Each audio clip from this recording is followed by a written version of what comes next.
నమస్తే తెలుగు న్యూస్ కి స్వాగతం. నేను రూపానాథెల. ఆంధ్రప్రదేశ్ కూటమి పార్టీల విషయంలో జగన్మోహన్ రెడ్డి ద్వంద్వ ప్రమాణాలను పాటిస్తూ ఉంటారు.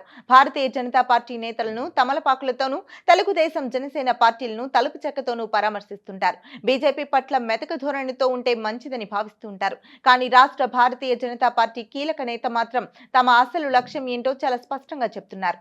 జగన్మోహన్ రెడ్డి పతనాన్ని తమ పార్టీని శాసిస్తుందని విశ్వాసం వ్యక్తం చేస్తున్నారు. వైసీపీని ఖాళీ చేయడం, ఆ పార్టీ ఓటు బ్యాంకును 20% తగ్గించడం లక్ష్యాలని ఎమ్మెల్సీ సోము వీర్రాజు ప్రకటించడం ఇప్పుడు రాష్ట్ర రాజకీయాల్లో కొత్త చర్చకు తావిస్తోంది. పురంధరేశ్వరికి ముందు రాష్ట్ర బీజేపీకి అధ్యక్షుడిగా పనిచేసిన సోము వీర్రాజు అప్పట్లో దూకుడుగా మాట్లాడగల కమల నేతగా పేరు తెచ్చుకున్నారు. అయితే తమ పార్టీ బలంగా తయారు కావడానికి ఒంటరిగా రాష్ట్ర వ్యాప్తంగా పోటీ చేయడం బెటర్ అని నమ్మిన వాళ్లలో ఆయన ఒకరు. తెలుగుదేశంతో జట్టు కట్టిన తర్వాత ఎన్నికల పర్వంలో ముక్తసరిగా వ్యవహరించారు. కానీ ఎన్నికల్లో విజయం తర్వాత ఎమ్మెల్సీ అవకాశాలు దక్కినప్పుడు అనూహ్యంగా ఆయన పదవి దక్కించుకున్నారు. ఇప్పటిక కమల దళంలో కీలక నేతగా తమ పార్టీ లక్ష్యాలు ఏమిటో ఘాటుగానే వివరిస్తున్నారు. విశాఖపట్నంలో ఆయన విలేకరులతో మాట్లాడుతూ వైసీపీని ఖాళీ చేసేయడమేనని, ఆ పార్టీకి రాష్ట్రంలో 20% ఓటు బ్యాంకు కూడా లేకుండా చేస్తామని సోము వీర్రాజు ప్రకటించారు.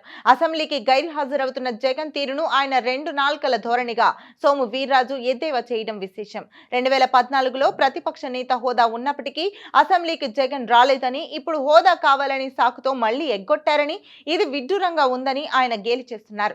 జగన్మోహన్ రెడ్డి మీద విమర్శలతో విరుచుకుపడ్డం కమల దళంలో సోము వీర్రాజుతో ఆగడం లేదు. జగన్ ప్రపంచంలో ఎవరూ చేయలేనంత నాశనం రాష్ట్రానికి చేశారని, ఎందుకు పనికిరాని భూములను సెంటు స్థలం పేరుతో పేదలకు పంచి వారిని వంచారని విష్ణుకుమార్ రాజు ఆరోపిస్తున్నారు. మొత్తానికి రాష్ట్రంలోని భారతీయ జనతా పార్టీ వైఎస్ జగన్మోహన్ రెడ్డి మీద డైరెక్ట్ అటాక్ దిగుతున్నాయి. వైసీపీని ఖాళీ చేయడం అనేది కూటమి లక్ష్యమని సోము ప్రకటించినప్పటికీ బీజేపీ ఆ ఎజెండాతో ఉందని అర్థమవుతోంది.